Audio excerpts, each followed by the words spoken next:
Okay, Grace, one of the staple CrossFit workouts. It is a pain tolerance to get through that workout the way it was designed. 30 reps as fast as you can, clean and jerk, or ground to overhead.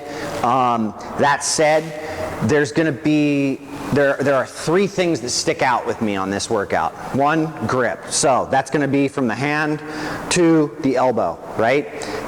That's kind of a minor player in this because it should be a fairly fast workout, but for some people it's going to be pretty heavy, so it's going to cause a pretty big taxing. The rest of us, and everybody else, is going to be dealing with our traps. So the traps and our hamstrings, because we are going to be going from this position of trying to get the bar off. I had a deadlift grip. We're doing a double overhand, so I would be clean and jerking, so I'd always be loading up those hamstrings and flying those things out and going as fast as I can, at which point when I get to go to get the bar up, I am shrugging. So that shrug 30 times fast with 135 or whatever the scaled weight is for you can cause some damage. That said, you've got a couple options within the Marc Pro spectrum. You've got the regular unit, which is just the low frequency, which is great and fine if you've got it. If you have the Pro unit, and if you find yourself in a tremendous amount of pain afterwards, which sometimes I find myself in a lot more pain than I actually should be in, so I go to shut that pain down versus using pills or anything like that. I will take something like the Marc Pro Plus, set it on high, and work the intensity up to a spot to where I feel like it's the most uncomfortable, and then just let it sit for about a minute to where that contraction starts to fade out and my nervous system gives up. And so I literally shut down the pain, and after I've done that, I then throw it into the low intensity mode and just allow it to flush and pulse.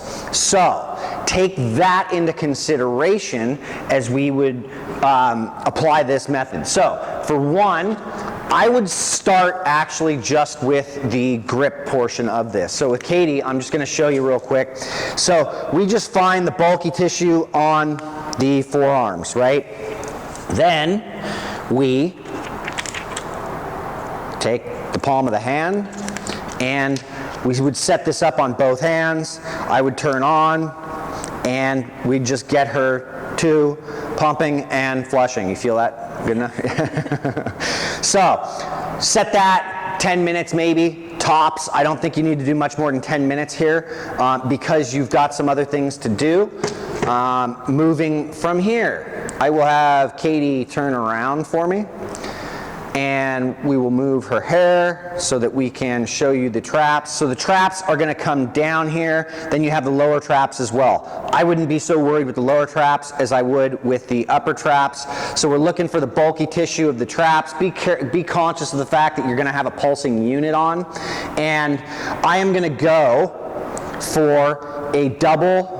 I'm taking one side versus staying on, so I'm crossing over here, right, with the same unit. Then I would take the other side, or the black unit. So we've got the gray unit set up there. Then I'm looking at her hamstrings. I'm looking for the bulkiest part of her hamstrings because the more bulky the tissue, the more tissue we're going to affect. So for Katie, we're right about here and here. Boom, boom, boom. And now we would set up that same process as we did before to where I start to slowly, and we don't want her head to get affected too much here, so we may need to lower or adjust these down. She's at about a 6 right now. I think that 9 might be a little, how's that? Okay. It's okay? That feels good. Okay, feels good, so it's not too bad, right? I've got her up at 9. I would say somewhere between the 6 and 9 realm on the intensity for this would be great. The hamstrings, I'm not going to be able to get much of a contraction out of here, but that's going to be between a 7 and a 9. And so I would pulse this out, and I would like to have the same contraction point going on here and here. You can cross it up if you like as well, meaning I would go from here to here and here to here, right? I just feel that this is going to be more effective because we're going to get the same pulse going on up top, and we're going to get the same pulse going on down below where we're targeting, and we're getting everything flushed correctly. So I would spend about 15-20 minutes here with that flush. There's always the telltale sign of if you don't buy into the technology that you can actually just do one side. So, you know, stick with one side maybe and just run it and see what you feel like the next day, and which side is still beat up or less mobile or more sore. So that's always the end product, but this is a go-to for me and something I would use all the time.